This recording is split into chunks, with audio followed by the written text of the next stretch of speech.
What happens when one of Hollywood's most unpredictable actors sits down with one of daytime television's most opinionated hosts and everything goes completely off the rails? You're about to witness one of the most explosive confrontations ever. Caught on live television, a moment so intense, it ended with Joy Behar walking off her own show and never coming back. This isn't just another celebrity interview gone wrong. This is the day Charlie Sheen completely dismantled Joy Behar's credibility. In front of millions of viewers, exposing her hypocrisy and leaving her so humiliated, she had no choice but to quit on the spot. Make sure to subscribe and let me know in the comments what you think really pushed Joy over the edge. Because what you're about to see will leave you questioning everything you thought you knew about. The View, it started like any other Tuesday. Morning at the View Studios in New York, the producers had booked Charlie Sheen for what they expected to be a standard promotional interview for his latest project. Joy Behar, known for her sharp tongue and willingness to challenge guests, was particularly excited about this booking.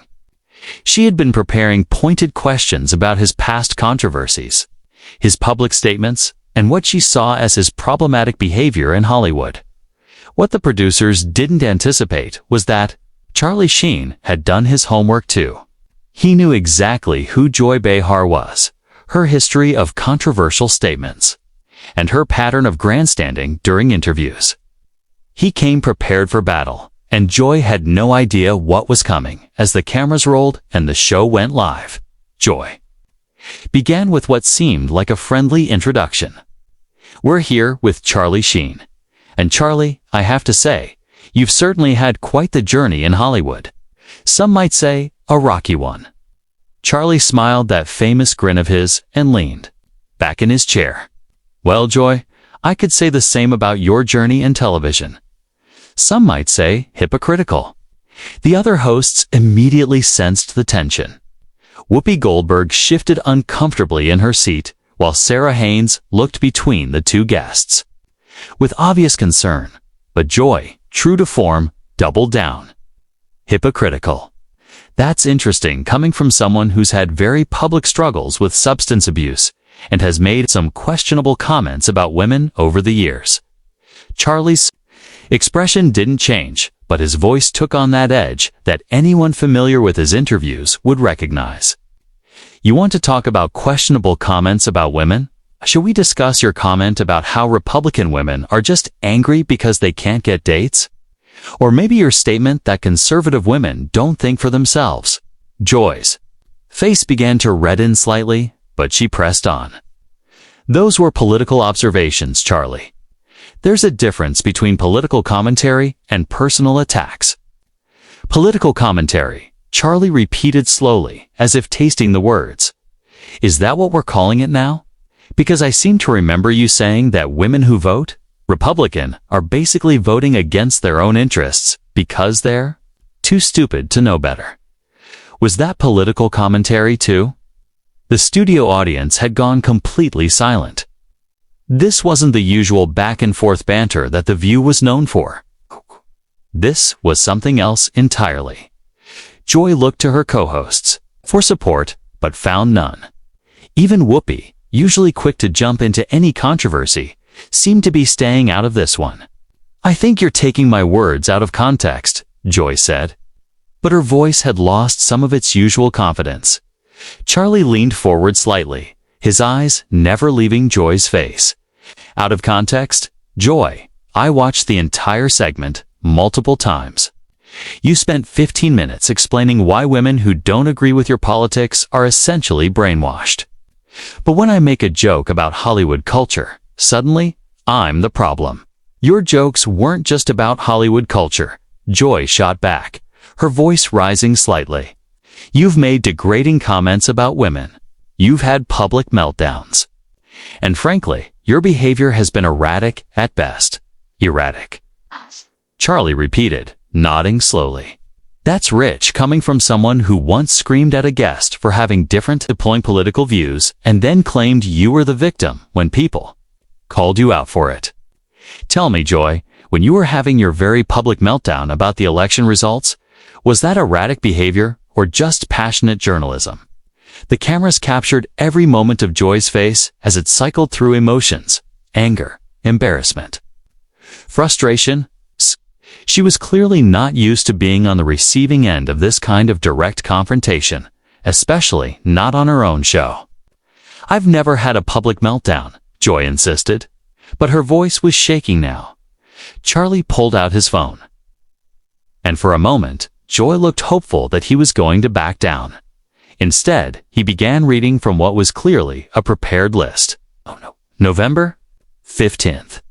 You threw papers at your co-host during a commercial break because she disagreed with you about climate policy.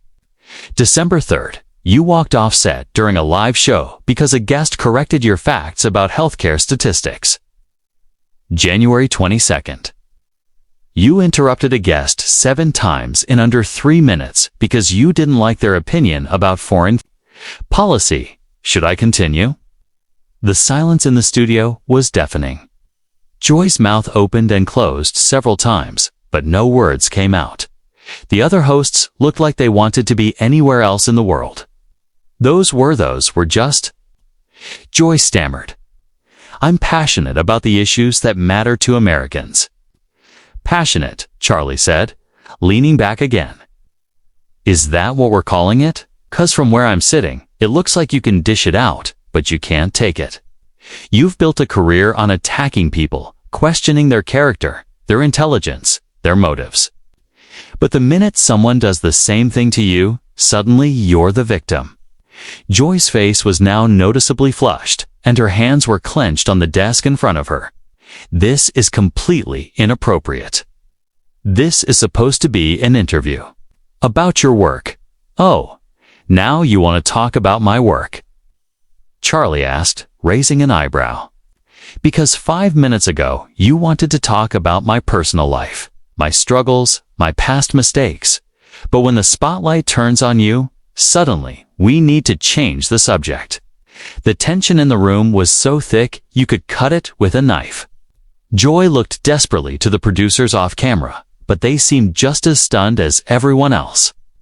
This wasn't going according to anyone's script. "I think we should move on," Whoopi finally interjected, trying to save the situation.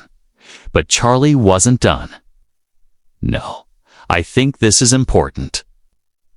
Joy has spent years telling Americans what to think, who to support, how to live their lives. She's positioned herself as some kind of moral authority. But what's her qualification for that exactly? What has she done besides criticize other people?" Joy's eyes flashed with anger at Charlie's question about her qualifications. She straightened in her chair, clearly deciding to go on the offensive rather than continue playing defense. "My qualifications. I've been in this business for decades. Charlie, I've interviewed presidents, world leaders, celebrities. I've covered major news events and political campaigns. What exactly have you done besides make movies and cause scandals?" Charlie smiled that dangerous smile again.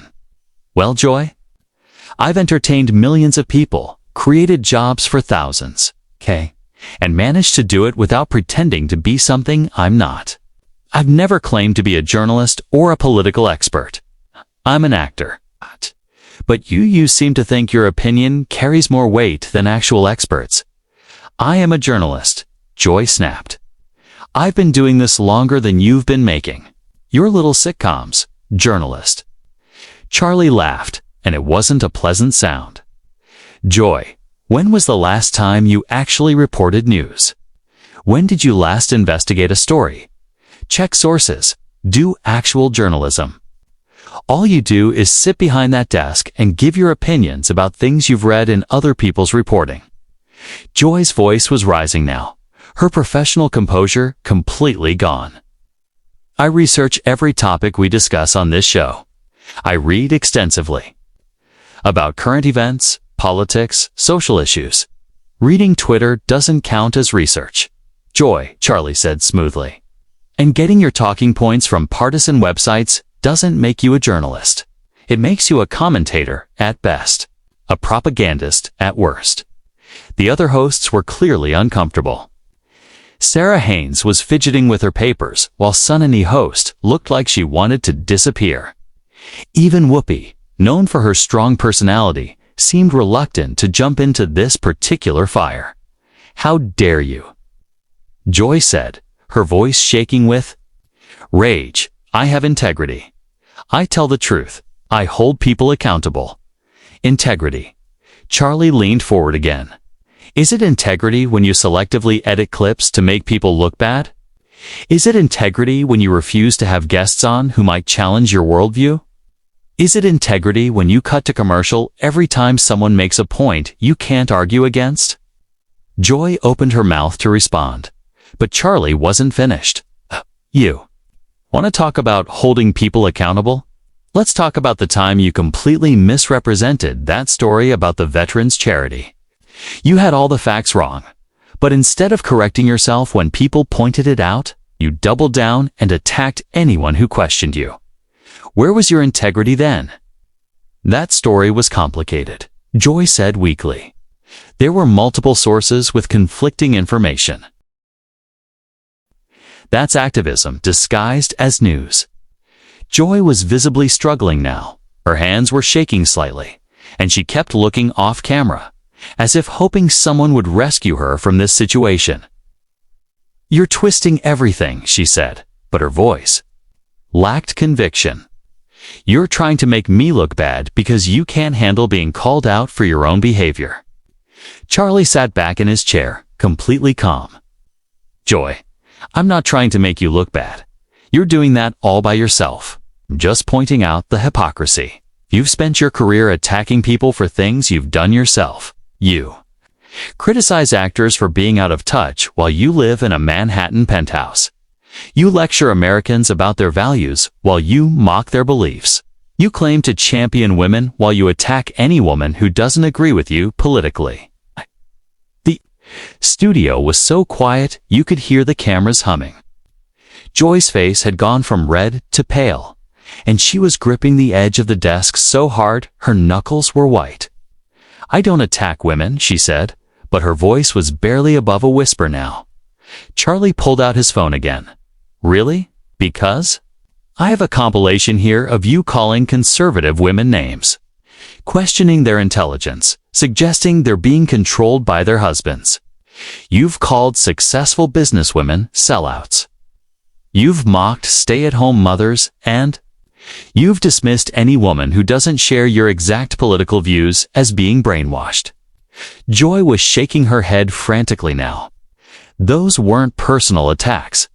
I was criticizing their positions." Their positions. Charlie's voice was getting louder now, matching Joy's earlier volume. "You called the former Secretary of State a puppet. You said a female Supreme Court justice was too stupid to understand the Constitution. You suggested women entrepreneurs who support lower taxes are just greedy. How exactly is any of that criticizing positions rather than making personal attacks?" Joy looked around the table desperately, but her co-hosts were all looking down at their papers or off to the side. No one was coming to her rescue. "This is ridiculous," Joy said, her voice cracking slightly. "You're ambushing me on my own show." "Ambushing? You?" Charlie's laugh was sharp and humorless. "Joy, this is exactly what you do to your guests every single day. The only difference is that usually they're too polite to fight back the way you fight. But I'm not most people." "This interview is over," Joy said, starting to stand up. "Sit down, Joy," Charlie said firmly. "You wanted to interview me, so let's finish the interview. Unless you're admitting that you can't handle being treated the way you treat other people." Joy hesitated, half standing, clearly torn between her desire to escape and her pride. The cameras captured every second of her internal struggle. "I don't have to sit here and listen to this," she said. But she wasn't moving toward the exit. "No, you don't," Charlie agreed. "But if you walk away now, you're proving my point. Oh, you're showing everyone watching that you're exactly what I said you are. Someone who can dish it out but can't take it. Someone who talks tough but runs when confronted with the same energy you bring to every conversation. Joy slowly sat back down, but her body language screamed defeat. She looked smaller somehow, less commanding than she had at the start of the interview. "What do you want from me?" she asked quietly. Charlie's expression softened slightly, but his voice remained firm. "I want you to admit what you are. Joy, you're not a journalist, you're not an objective commentator. You're an entertainer, just like me. The difference is that I own what I am.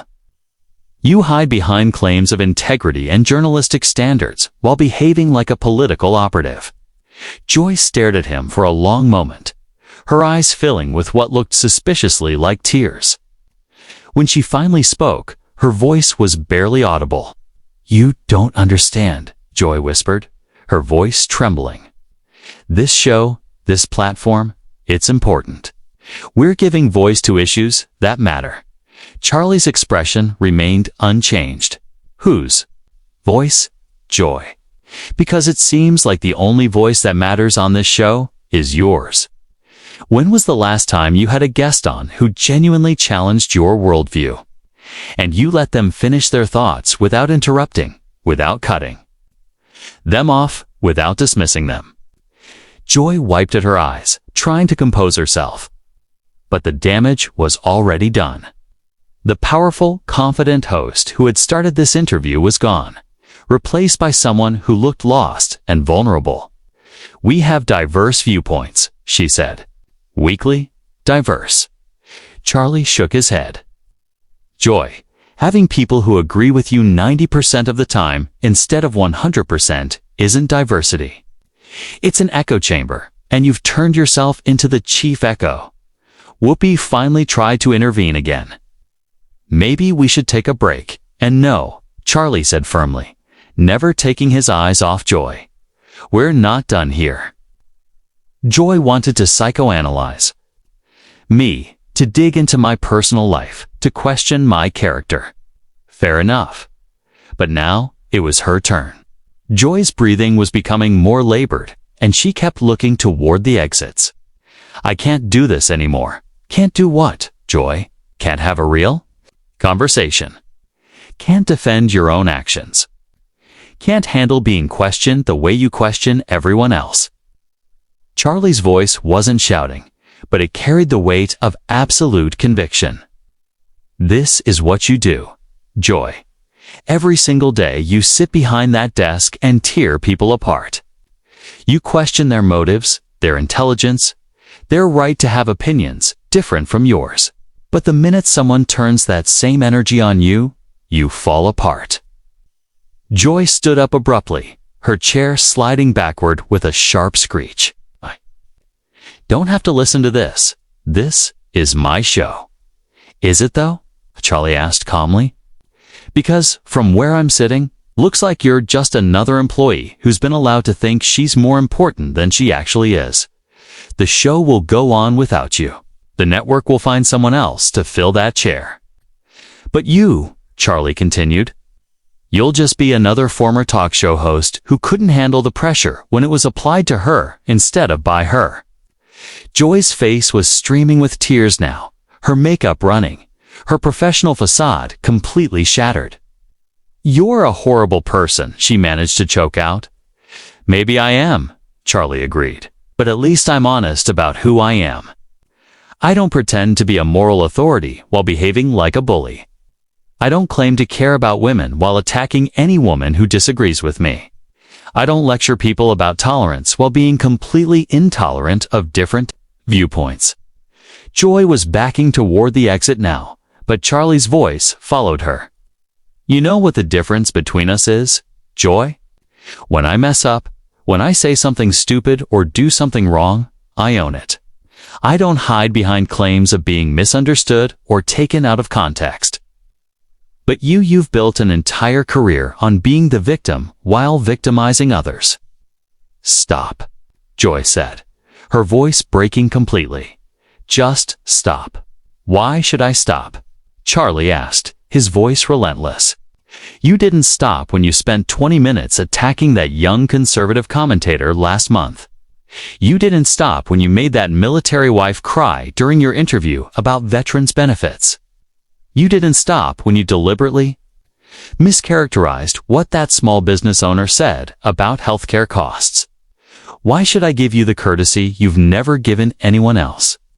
Joy was at the edge of the set now, torn between her instinct to flee and her desperate need to have the last word. I help people, she said desperately. I inform people about important issues. Charlie stood up slowly, his full presence filling the space. You don't help people, Joy. You divide them. You take complex issues and reduce them to sound bites that support your predetermined conclusions. You've turned political discourse into a blood sport where anyone who disagrees with you isn't just wrong, they're evil.